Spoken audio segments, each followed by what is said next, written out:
Welcome to Utisam Mathematics. I am on the series, the 7 building blocks of mathematics. Block 7, quadratic equation. In this video, I'm going to look at the nature of the root of quadratic equation. We have established that one of the ways of solving quadratic equation is by the use of quadratic formula. And if you have the quadratic equation ax squared plus bx plus c, where a, b, and c are constant, the root is minus b plus or minus square root of b squared minus 4ac over 2a. Now the expression under the square root sign, which is b squared minus 4ac, is called the discriminant. Now, as the name implies, it describes the nature of the root of the equation. Now, let's look at the types of solution that you will get anytime you solve quadratic equation. The first one is if the discriminant, that is b squared minus 4ac, is greater or equal to 0, then we are going to have two real solutions. When I say two real solutions, you're going to get values. Yes. Now, under this, we said that it is greater or equal to 0 when the discriminant is strictly greater than 0. Then we are going to have two real and distinct solutions. That is, maybe x is equal to 1 and then x is equal to 2. They are different. Now, when you graph this quadratic function, curve will cut the x-axis at 2 points. Yes. So if the solution is real and distinct, we're going to have two values, and when you graph it, the graph will cut the x-axis at 2 points. Okay. So the second part, what if the discriminant is equal to 0? Here you are going to have two real and equal roots.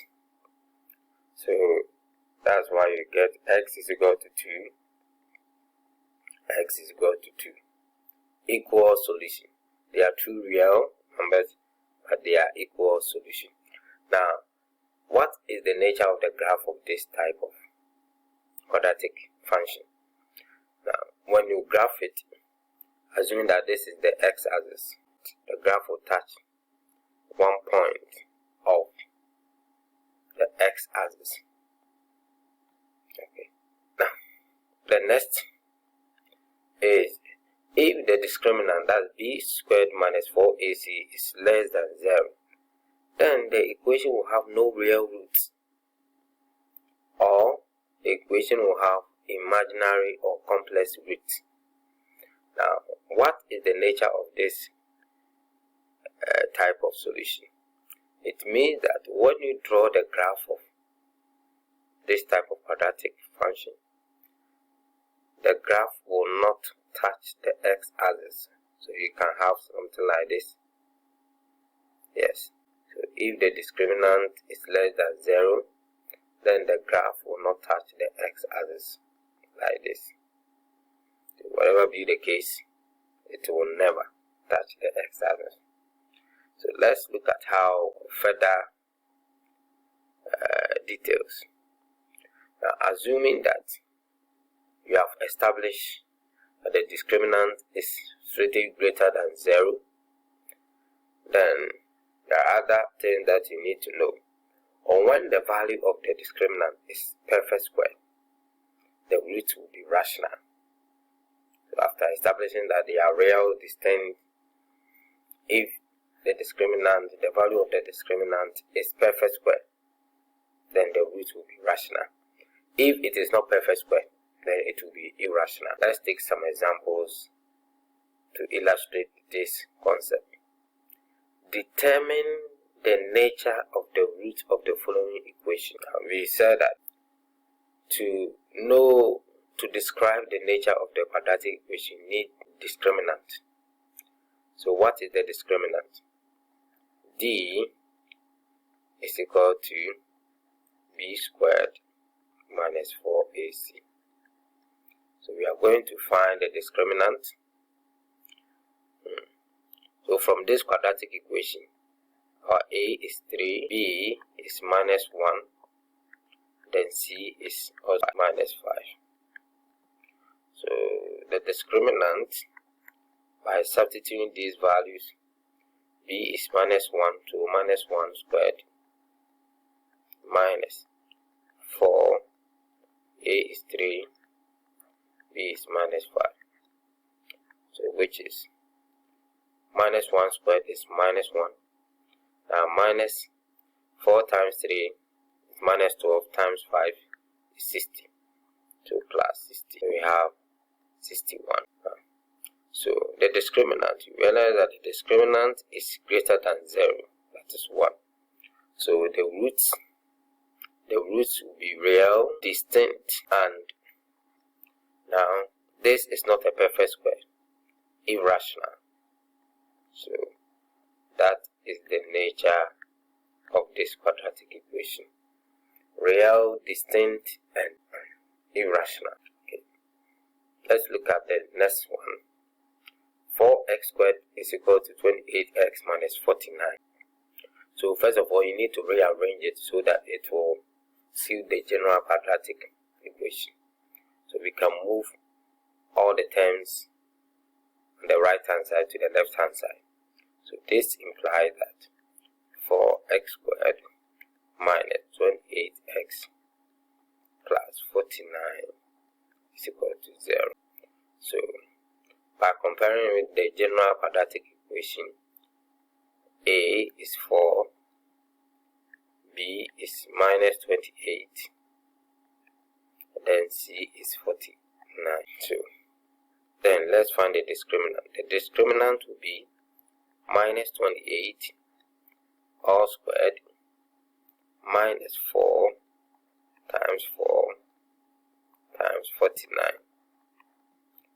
So minus 28 squared is giving us 784, and then 4 times 4, which is 16. 16 times 49 is 784. So when you subtract, you're going to get 0.